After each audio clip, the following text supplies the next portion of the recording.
Hello के lovers, आज हम करेंगे ब्रूइंग लव का एपिसोड नंबर 5। तो चलो शुरू करते हैं हमारी एक्सप्लेनेशन। एपिसोड की शुरुआत में हम देखते हैं यंगजू और ब्योम बारिश से बचने के लिए भाग रहे होते हैं, लेकिन मिंजू नहीं भागता। तो यंगजू उसके पास जाती है और मिंजू उसे देख के सोच रहा होता है शायद ये इमोशंस मेरे ही हैं। तभी यंगजू से बोलती है कि जल्दी चलो यहाँ पे वरना हम भीग जाएंगे, और वो चली जाती है। फिर मिंजू पीछे आता है और बोलता है नहीं, ऐसा हो ही नहीं सकता कि मैं इसे पसंद करता हूँ। फिर वो तीनों देखते हैं कि बारिश रुक गई है और ब्योम यंगजू से बोलता है कि चलो हम दोनों कैब एक साथ ही ले लेते हैं, पर यंजू से मना करती है कि नहीं, हमारी तो डायरेक्शन ही अलग है तो हम क्यों जाएंगे। पर ब्योम उसे थोड़ा बहुत कन्विंस करने की कोशिश करता है और पीछे की तरफ हम देखते हैं जो मिंजू उनके देख रहा होता है वो अपने दिल में हाथ रखता है और कुछ सोच में पड़ जाता है। यंजू और ब्योम एक दूसरे से बातें कर रहे होते हैं। फिर पीछे की तरफ मिंजू की तरफ देखते हैं और वो उससे पूछने लग जाते हैं कि तुम्हें क्या हो गया है। फिर मिंजू बताने लग जाता है कि पता नहीं, बस मेरा कुछ ज्यादा ही आज दिल धक धक कर रहा है। जिसे सुनकर ब्योम और यंजू से बोलते हैं कि चलो जल्दी हम डॉक्टर के पास चलते हैं, पर मिंजू बोलता है नहीं नहीं रहने दो, और वो इन दोनों को वहाँ से जाने के लिए बोल देता है। फिर ब्योम बोलता है मुझे लगता है ये शायद इन्होंने पी ली है ज्यादा, इसलिए ड्रंक है। मिंजू से मना करता है और उसके पास जाता है। फिर उसे बोलता है कि तुम्हें सच में नहीं पता है। वो उससे पूछने लग जाता है, पर ब्योम को लगता है पता नहीं क्या पूछ रहे हैं। वो दोनों एक दूसरे से बात कर रहे होते हैं और यंजू दोनों को देख रही होती है। फिर यंजू और ब्योम दोनों वहाँ से चले जाते हैं और मिंजू पीछे की तरफ सोच में पड़ जाता है और वो अपने दिल में हाथ रख के वहाँ पर खड़ा ही रह जाता है। अगले सीन में हम देखते हैं मिंजू को जो फोटोज क्लिक कर रहा होता है अलग अलग जगहों की, और वो दोनों आंटियां उसको बुला रही होती है अपने पास और उनकी फोटोज क्लिक करने के लिए बोल रही होती है। पर मिंजू बोलता है कि मैं लोगों की फोटो क्लिक नहीं करता हूँ। फिर वो अपनी मम्मी के बारे में बताता है कि मेरी मम्मी भी जो थी वो एक फोटोग्राफर थी, वो फोटो क्लिक करती थी। तो दोनों आंटियां बोलती हैं हाँ वो बहुत ज्यादा कूल रही होंगी। और दूसरी तरफ हम देखते हैं यंजू को जो ब्योम के साथ आ रही होती है और किसी चीज को इंटरनेट में पढ़ रही होती है, और उसे पढ़ने के बाद वो सोच में पड़ जाती है। तभी वो सामने की तरफ देखते हैं कि वो आंटियां बैठी हुई है, तो वो दोनों के दोनों उसके पास चले जाते हैं। और मिंजू बोलता है कि अभी तो मीटिंग का टाइम हुआ भी नहीं है। तो यंजू बोलती है हम तो बस थोड़ा सा टाइम स्पेंड करने के लिए आ गए हैं और कुछ नहीं है। जब ब्योम और यंजू बैठ जाते हैं तो ब्योम यंजू को पहले चम्मच पकड़ाता है, फिर पानी पकड़ाता है। ये चीजें मिंजू से देख रहा होता है। फिर यंजू जब खाना खाती है तो उसके चम्मच से उसके हाथ में खाना गिर जाता है, तो ब्योम उसे टिश्यू भी देता है। ये देखकर मिंजू एकदम से खांसने लग जाता है और अपने दिल में हाथ भी रखने लग जाता है। तो यंजू टेंशन में आती है, पूछने लग जाती है कि क्या हो गया है, हमें डॉक्टर के पास चलना चाहिए। तो आंटियां बोलती है कि इस चीज का कोई इलाज नहीं है। ये सुनकर यंजू हंसने लग जाती है। फिर जब वो एक बाइट लेती है उसको खांसी आ जाती है और पानी होता नहीं है, तो ब्योम पानी लेने के लिए चला जाता है। जब ब्योम पानी लेके जा रहा होता है तभी मिंजू वहाँ पर आता है और मिंजू बोलता है कि वैसे तो मैं दूसरों की लव लाइफ में पढ़ता नहीं हूँ, पर फिर भी मैं इसमें इंटरेस्टेड भी नहीं हूँ, पर फिर भी मैं तुम्हारी सिचुएशन के लिए ये बोलना चाहता हूँ कि जो तुम्हारी दिल है वो कुछ ज्यादा ही सफर करने लग गया है। ये सुनकर ब्योम काफी ज्यादा कंफ्यूज जाता है और वो मिंजू को दिल को पकड़ कर बोलता है कि मुझे लगता है शायद आपको कुछ प्रॉब्लम है। पर मिंजू से बोलता है कि तुम यंजू के बारे में क्या सोचते हो। तो ब्योम बोलता है मैं तो उसे बहुत ज्यादा रिस्पेक्ट करता हूँ और एडमायर करता हूँ। ये सुनकर मिंजू बोलता है मतलब तुम बस यही करते हो, अरे नहीं शायद तुम उसे पसंद भी करते हो। ये सुनकर ब्योम हंसने लग जाता है और बोलता है ऐसा नहीं है। वो बोलता है कि मैं बस उनका फैन हूँ और कुछ नहीं है, और वो हंसते हंसते वहाँ से चला जाता है। बाहर की तरफ यंजू बोल रही होती है कैमरा देख के कि शायद मिंजू को फोटो क्लिक करना बहुत अच्छा लगता होगा। तो वो आंटी बताती है कि उसकी मम्मी है ना जो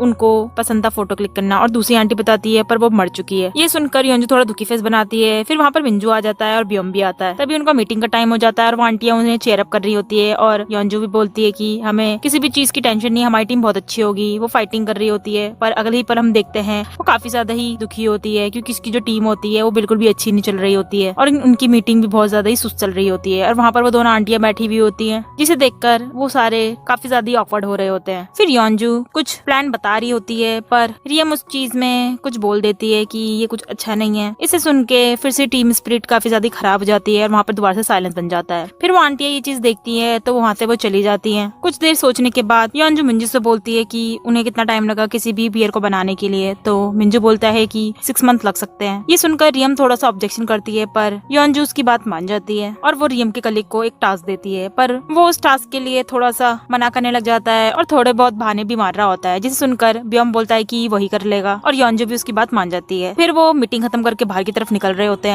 और सब अपनी अपनी गाड़ी से निकल रहे होते हैं और सिर्फ यंजू मिंजू और ब्योम बच जाता है। ब्योम अंदर की तरफ समेटने के लिए चला जाता है और यंजू बोलती है कि मैं कुछ देर के लिए कहीं जा रही हूँ। फिर हम देखते हैं यंजू को वो एक जगह पे चल रही होती है और अपने स्ट्रगल्स के दिन को याद कर रही होती है, और हम फ्लैशबैक में देखते हैं जब वो एक न्यू बॉय होती है और हर जगह पर हर काम को कर रही होती है और किसी भी टास्क को मना भी नहीं करती है। उसके बॉस भी घर जा रहा होता है, पर वो वापस आता है उसके लिए खाना लेकर और उसे चीजों को सिखाने के लिए बैठ जाता है। फ्लैशबैक यही खत्म होता है और यंजू बोलती है कि मुझे तो उन्होंने यही सिखाया था फिर पीछे की तरफ से मिंजू आता है और वो बोलने लग जाता है कि तुम्हें इतना ज्यादा ही ट्राई करने की जरूरत नहीं है, और अगर तुम फाइन नहीं हो तो तुम बोल भी सकती हो कि मैं ठीक नहीं हूँ। पर योंजू बोलती है नहीं मैं बिल्कुल ठीक हूँ, और वो मिंजू से बोलती है कि तुम्हें बस बिजनेस के टाइम पे सिर्फ यही वाली बातें नहीं करनी चाहिए और सिर्फ प्रोफेशनल ही रहना चाहिए। ये सुनकर मिंजू बोलता है चलो ठीक है, और वो जाने लग जाता है। पर वो कुछ देर सोचने के बाद दोबारा से वापस से उसके पास जाता है और उसे बोलने लग जाता है कि तुम हमेशा ही कूल बनने की कोशिश मत करा करो, कभी कभी तुम भी अगर गुस्सा हो तो गुस्सा कर सकती हो, और तुम्हारा जो गुस्सा है वो मुझे अफेक्ट नहीं करेगा। ये चीजें वो बोल रहा होता है, तभी वहाँ पर ब्योम आ जाता है। फिर ब्योम और योंजू बातें करने लग जाते हैं, जिसकी वजह से मिंजू को थोड़ा लेफ्ट आउट फील होता है, तो वहाँ से वो चला जाता है। दूसरी तरफ हम देखते हैं योंजू को जब वो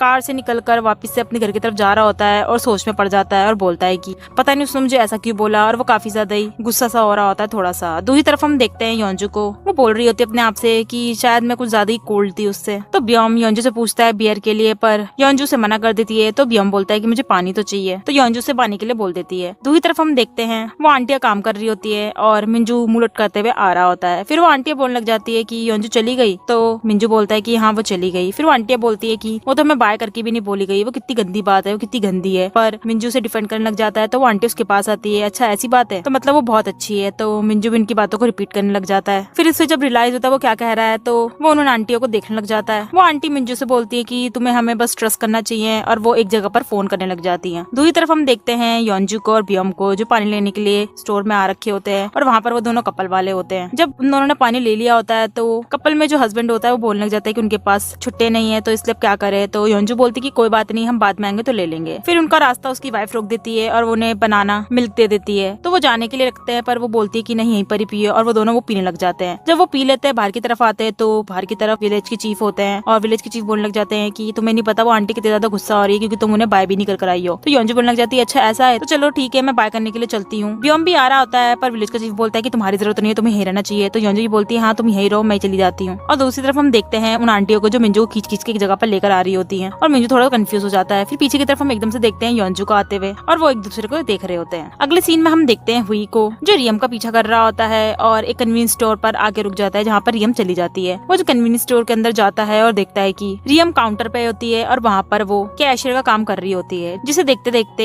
हुई कुछ चीज को गिरा देता है, और रियम जब वो देखती है तो उसके पास आके समेटने लग जाती है। फिर हुई उससे पूछता है कि तुम तो एक बहुत बड़ी कंपनी में काम करती हो ना, तो तुम यहाँ पर क्यों काम कर रही हो? ऐसा है कि तुम्हारे पास पैसे नहीं है या फिर तुम्हारे पास कुछ उधार वगैरह है? जब वो ये चीजें बोल रहा होता है, तो हम देखते हैं एक औरत वहाँ पर आ रही होती है, और वो रियम को बॉस करके चिल्लाती है और बोलती है कि थैंक यू मेरा अभी तक का काम करने के लिए, क्योंकि जो मेरा बेटा है उसकी फीवर लग गया था, इसलिए मेरे पति भी नहीं थे। और वो जो वर्कर होती है वो काफी ज्यादा उसकी तारीफ भी कर रही होती है। ये सुनकर हुई शॉक हो जाता है और बोलता है कि बॉस मतलब ये कन्वीनियंस स्टोर तुम्हारा है? और वो बोलता है रियम से कि तुम काफी ज्यादा ही रिच हो।